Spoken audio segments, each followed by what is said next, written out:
کہ اللہ تعالیٰ کی سنت اور اس کا طریقہ انبیاء کے بارے میں کیا رہا ہے، اللہ تعالیٰ کا قانون کیا ہے کہ وہ اگلا نبی بھیجتا کب ہے، ایک نبی کے بعد دوسرا نبی جو آتا ہے تو اس کی جسٹیفیکیشن کیا ہوتی ہے۔ تو اگر ہم غور کریں، تاریخ نبوت پر نظر ڈالیں تو ہمیں یہ بات سمجھ آتی ہے کہ اگر کسی قوم میں نبی نہ آیا ہو، جبکہ اللہ کا اعلان یہ ہے کہ ہم قیامت کے دن ہر آدمی سے اس کی زندگی کے بارے میں سوال کریں گے، اگر وہاں نبی ہی نہ آیا ہو تو لوگ کہہ سکتے ہیں جی ہمارے پاس تو کوئی خبر دینے والا آیا ہی نہیں۔ اس لیے اللہ کا قانون یہ ہے کہ وہ ہر قوم، ہر خطے اور ہر جگہ پر اللہ اپنے انبیاء کو بھیجتا ہے۔ 1,24,000 پیغمبر اسی وجہ سے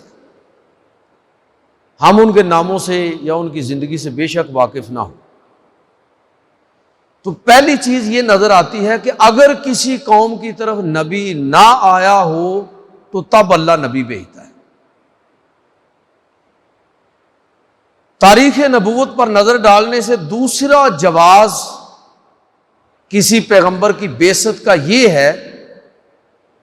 کہ اگر پہلے نبی کی تعلیمات بلا دی گئی، یعنی نبی کو اتنا عرصہ ہو گیا، اتنی مدت ہو گئی اور کوئی ایسا انتظام نہیں ہو سکا کہ نبی کی زندگی، اس کی سیرت اور اس کی تعلیمات اور اس کی کتاب لوگوں کے اندر اپنی اصل شکل میں باقی رہے، تو اب اللہ اگلا نبی بھیجتا ہے تاکہ ان تعلیمات کو نئے سرے سے زندہ کیا جائے۔ تیسری شکل تاریخ نبوت پر نظر ڈالنے سے ہمیں یہ سمجھ آتی ہے کہ اگر پہلے نبی کی تعلیمات نامکمل، جامع نہ ہوں، نامکمل ہوں، یا کوئی ایسی کمی ہو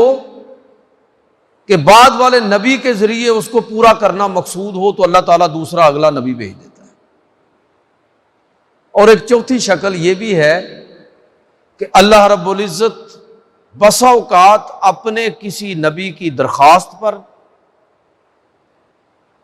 اور نبی بھیجتا ہے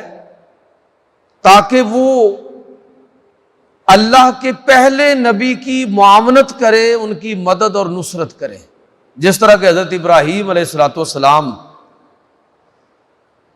ان کے ساتھ اللہ رب العزت نے لوط علیہ السلام کو بعض سدوم کی بستیوں کی طرف، جو موجودہ اگر بیروت اور یہ جو شام کے علاقے بنتے ہیں، تو اللہ رب العزت نبی کی معاونت کے لیے پیغمبر کو بسا اوقات یا نبی کی درخواست کو قبول کرتے ہوئے، جس طرح موسیٰ علیہ السلام نے اللہ کی بارگاہ میں یہ درخواست کی کہ اے میرے رب، تو نے مجھے نبی اور رسول بنایا ہے اور حکم دیا ہے کہ میں فرعون کی طرف جاؤں، تو مجھے اس سے گفتگو کرنا ہوگی۔ میں تو اس سے یہ درخواست کرتا ہوں کہ تو میرے بھائی ہارون کو بھی نبوت اور رسالت کا منصب عطا فرما، کیونکہ ہارون مجھ سے زیادہ مؤثر انداز میں گفتگو کرنے کا فن جانتے ہیں۔ ویسے ان کو خطیب الانبیاء بھی اسی وجہ سے کہا جاتا ہے کہ بڑی فصیح و بلیغ قسم کی گفتگو، مختصر اور جامع گفتگو، ہارون علیہ السلام اللہ نے ان کو خاص فن عطا فرمایا تھا گفتگو کا۔ تو موسیٰ علیہ السلام کی درخواست کو اللہ نے قبول کیا اور ہارون علیہ السلام کو نبی رسول بنا دیا۔ اب تاریخ نبوت پر نظر ڈالنے سے